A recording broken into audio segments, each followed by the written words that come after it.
Greetings, it's Sat E Day once again. My name is Sat E Nyangi. Welcome to WrestleTalk News. And here's today's top story.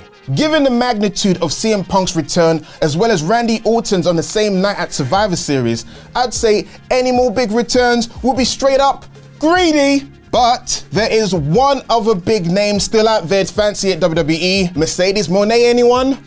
While many would have banked on the former IWGP Women's Champion showing up in AEW by now, following her appearance at All In, that has not happened just yet. While it's obviously been a result of her recovery from her ankle injury, the longer time that passes, the more noise a potential WWE returns begins to make. With some of that noise coming from Monet herself. Yesterday, Monet curiously posted several pictures to her Instagram story of her match with current WWE star Kairi Sane from the NJPW Battle in the Valley in February, the same day of Kairi's first singles match in WWE in over 3 years. Well, that's not enough to really go on. Monet would also post a training video on X, hyping up her return to the ring for the first time in 6 months. Something that caught the attention of her known BFF, Bayley, who is for now still in Damage Control alongside Kairi. Quote tweeting Monet's post, Bayley would ominously write, "The greatest is yet to come," which was enough for many fans to get maybe too excited in the comments that this was Bayley suggesting a WWE return was imminent. I mean, it's almost Rumble season. So let us know where you think Mercedes should land in the comments below. Moving from one potential WWE arrival to, sadly, some departures, now as several releases were confirmed to have taken place yesterday, December 1st. With the year almost at a close, many would have hoped that a batch of staff and talent cuts in September may have been all WWE had planned. However, those hopes were dashed when WWE NXT backstage interviewer Mackenzie Mitchell announced that she had been released by the company on X. Despite the unfortunate news, Mitchell seemed thankful for her 4 years in the company, saying, "Today I was released by WWE. I met my husband, moved cross-country from Connecticut to Florida for WWE NXT, a place I've always considered home, and met friends that became like family. I've always said and firmly believe in, when one door closes, another opens." Shortly after Mitchell's announcement, Brandon Thurston of WrestleNomics reported that more corporate layoffs were also made yesterday, with the identities of which being confirmed later in the day, with financial, sales and partnerships, human relations and production departments affected by the cuts, with names included being Michael White, SVP Financial Planning, Craig Stimmel, Head of Global Sales and Partnerships, Karen Mullen, Controller and Chief Accounting Officer, Stuart Fry, SVP Streaming Technology, Matt Geyer, SVP Gaming. According to White's LinkedIn page, he had been with WWE for almost 2 decades, beginning with the company in 2006. It goes without saying that the timing of the cuts just weeks before Christmas kinda sucks, to say the least, but there's never a good time to see people being laid off. WrestleTalk would like to wish all those affected all the best in the future. Just to boost up some morale. Next up, guys, you ask about him in the comment section like every other week or every other month, so a little early Christmas present. Ladies and gentlemen, he's the OG, the GOAT, the boss, my hero. He's doing a little weird strut. Ladies and gentlemen, it's Mr. Oliver Davis! And of course, the camera goes black. Before I get into my SmackDown review, AEW also had a show last night. So here's AEW Rampage in 1 minute. One take. Sat, start the clock. This episode was like WrestleMania 2000. No singles matches. Orange Cassidy, Hook Danhausen and Trent Beretta beat Dark Order and 2.0 despite heel interference from Jake Hager and Wheeler Yuta distracting Hook, continuing their feud. Danhausen rolled up Daddy Magic via hat shenanigans in his first match back since returning from injury. Tony Schiavone interviewed Sting and Ric Flair again, while he got history wrong, falsely claiming they wrestled their first match event, falsely claiming they wrestled the first main event on TNT and the last in 2001, which Sting corrected. Powerhouse Hobbs, Takeshita and Fletcher beat jobbers. Don Callis said on the mic afterwards, they're still coming for Omega and Jericho. Hoped we were done with that. Chris Statlander, Shida and Sky Blue beat Ruby Soho, Saraya and Anna Jay were nobody liked each other, even the people on the same teams. And in the main event, Penta, Vikingo and Commander beat the Workhorsemen plus Brian Cage, who walked out on his heel teammates. This was to build Lucha Boys for top flight. Boom! Time! 1 minute and 7 seconds. What? I went over? It's good. 7 seconds. Is that point? Yeah, so that's almost bang on 1 minute. All right, fine. It's 1 minute. That's 7 milliseconds. Okay, 7 milliseconds. All right, there you go. Maths. Not my strong point. Thank you.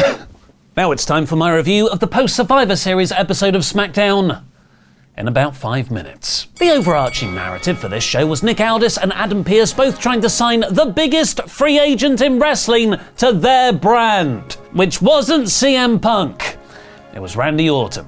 Neither man seemed bothered about where Punk would officially sign. Nevertheless, it was a fun night-long story, with Aldis rightfully dunking on Pearce, asking him why he didn't try to sign Orton to Raw when he was there on Monday night. And a great GM office interaction between Aldis and Paul Heyman, where the wise man declared he'd do anything to stop Orton coming to the Tribal Chiefs show. The actual episode opened on generic Belair babyface promo, celebrating her team's War Games win, but her business with Damage Control isn't over. She's coming for EO's Women's Championship. Did someone say Women's Championship? Enter Charlotte Flair, who always wants a championship. The faces brawled with the heels, and Kairi Sane versus Bianca was set up for later on. The best part of all of this, though, was what was missing. Bayley wasn't out there with her faction. She found them backstage afterwards, looking hurt that she was left out. Butch looked great against a super over Bobby Lashley, but never got beyond a 1 count. Lashley had a spear to win. Butch attacked Pretty Deadly backstage afterwards because they were making fun of him, but the numbers game won out, as Kit and Elton kept shouting, "You're alone! Ha ha ha!" With Ridge Holland having walked out on Butch, perhaps this is building to a Sheamus return, who's been out since August with a reported shoulder injury. Santos Escobar made easy work out of his latest LWO victim, Joaquin Wilde. His delusional heel promo to Kathy Kelly beforehand, blaming Rey Mysterio for all his problems, was really well done. Dragon Lee made the save in Santos' post-match beatdown and sent Escobar running even after a heel sneak attack. They shouldn't have already blown off that feud, with Santos easily beating Lee at Survivor Series. United States champion Logan Paul then cut an in-ring promo on all the haters and how the haters fuel him to win, and that a champion is only as good as his challengers, announcing a tournament to decide his next #1 contender, which will include Santos Escobar, Dragon Lee, Bobby Lashley, Karrion Kross, remember him, Austin Theory, Grayson Waller, Kevin Owens, and a wrestler from NXT. I think that's a really good balance of star power with Lashley and Owens, solid mid-card acts, existing feuds like with Escobar and Lee, and the intrigue of an NXT call-up. Scripts main roster WWE confirmed. Because the first rule of WWE, according to Kevin Owens, is say someone's name and they'll show up, KO came down to the ring to call Logan a jackass and that his prime drink is rubbish. They got in each other's faces, but Grayson Waller and Austin Theory interrupted, mocking how KO likes to punch people in the face. So Owens punched Theory in the face. It sets up KO as the likely tournament winner here, as they can do a Logan versus Owens KO punch story. Then Owens can win the US title and bring back his Face of America gimmick. Actually, let's rally behind the NXT call-up. Logan's promo was great, making a good case that he's the best in that ring and on that microphone. At least he's not a natural at comment. Oh god damn it, he's really good at that too! Logan played a great heel commentator, constantly making fun of KO's physical appearance in the following match, doing diet jokes and saying Owens is an inspiration. He's inspiring me to go to McDonald's. A line I'm pretty sure made babyface announcer Michael Cole laugh. It was all while KO took on Grayson Waller in the match of the night, built around the Aussie and Austin Theory taking out Owens' right punching fist. It provided simple and effective comeback psychology, as KO fought back with one arm, then managed to roll up on Waller to win. As they're both in the tournament though, I would have been fine with a DQ finish to protect them. The special look at CM Punk's WWE return they kept promoting was just a recap package. At least we got to see Pete and Dan on WWE TV again. Maybe Aldis is trying to sign them too. Punk was advertised for SmackDown next Friday. Io told Bayley to stay backstage for Kairi versus Belair, which I bet she definitely will do.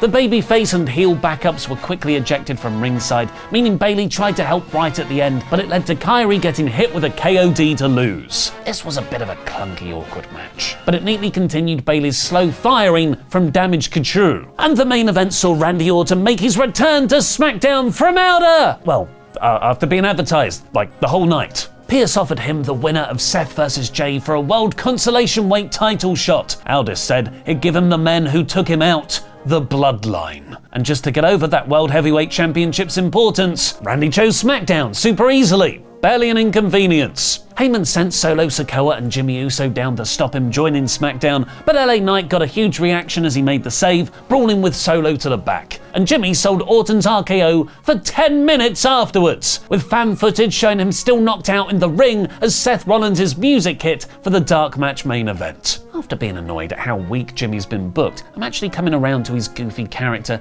because he's performing it so well. Orton closed the show telling Heyman to cool reins and say that Dad is back, and then he hit an RKO on his new boss Nick Aldis for good measure. Pierce is probably there I'm actually glad he didn't come to Raw now. This episode of SmackDown is 60%. We're approaching a new year. So, like your basic friend on Instagram, we're already preparing our New Year, New Me posts. But for that, we need your help.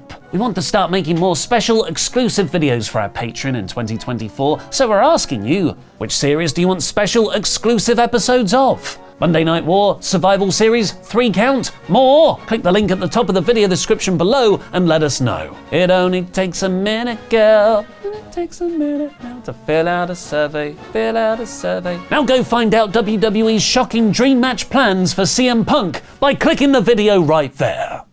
Unless, of course, you've been living under a rock, you'll no doubt be aware that the Punker made his return to WWE last weekend at Survivor Series because hell froze over, or was at least paper-mache'd over with dollar bills. With Punk back in WWE for the first time in 10 years, the rumour mill has been set ablaze with talk of all the potential dream matches and unfinished business we could now see.